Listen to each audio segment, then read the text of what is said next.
Jagannath कण्ठशोभितकौस्तभ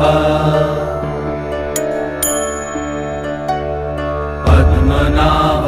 Vedgarbh चन्द्रसूर्यविलकरा